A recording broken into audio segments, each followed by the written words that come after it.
Today I'm going to be comparing Alien Isolation on the PlayStation 4 and the Potato Masher. If you don't know what the Potato Masher is, it's a custom-built $350 gaming desktop built in December of 2014. It's designed to compete against a PlayStation 4 for about the same price, and our goal is to continually test new games that come out and keep this thing going for several years to show that you can have an equal or better experience as a console on a computer for the same price.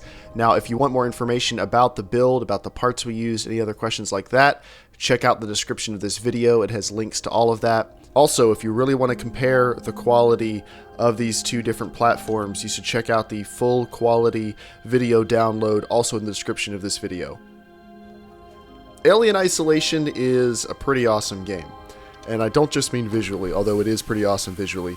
It's a really atmospheric, creepy, not quite survival horror, kind of puzzle, action, story-driven game. And it's really, really cool if you like the Alien universe. If you don't like the Alien universe, it'll probably be a little confusing, but you can still enjoy it as an adventure survival horror game. Now, on the PC and the PlayStation 4, this game looks fantastic. On the PlayStation 4, the game appears to be running at 30 FPS and full 1080p resolution, which is great. It's one of the few AAA games this year that doesn't seem to have any performance issues on the next-gen consoles. On the PC, I could very, very easily run it with everything on ultra settings at 60 FPS locked, and as you'll see a little later in that video, we could even run it better than 1080p. But on the PlayStation 4, it looks great. The only thing that looks a little weird, and I noticed this on the PC at 1080p as well, is that there appears to be aliasing issues on certain objects in the distance, and I think it's something to do with the game engine, because even when I turned on anti-aliasing all the way up on the PC, I still noticed this phenomenon to a certain extent. So I think it's just the way the game engine handles edges, but the game engine's fantastic overall. The lighting model's beautiful, people look great. There's not really many issues except for that one thing. And I would say on the PC, the fact that you can turn up anti-aliasing does help compensate for this issue somewhat. Now, on the PC, the main graphical advantages are that there are more individual light sources, the shadows are higher resolutions, and there appears to be a bit more contrast in the overall image. And I don't know if this is a stylistic choice or just kind of the way it worked out, having the higher graphics options on the PC, but either way, it looks great on both systems, but the PC is definitely a little bit better. Now, just for grins, I decided to turn the PC up to 4K using NVIDIA Dynamic Super Resolution, where it renders at 4K and then downsamples to 1080p.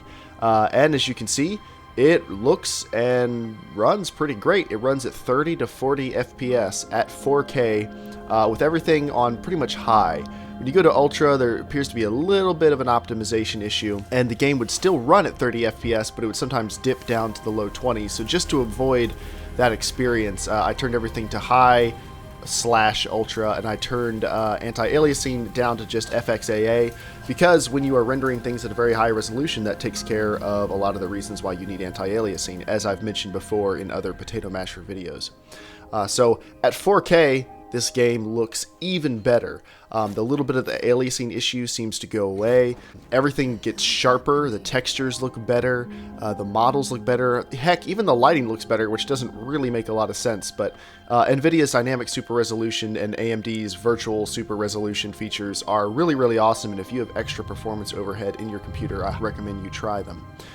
Overall, Alien Isolation is great on both platforms. You can't go wrong. It looks great, it runs great, it's a fantastic experience, but on the PC, it definitely is better. Being able to play at 60 FPS or at 30 FPS at 4K just makes the game look fantastic.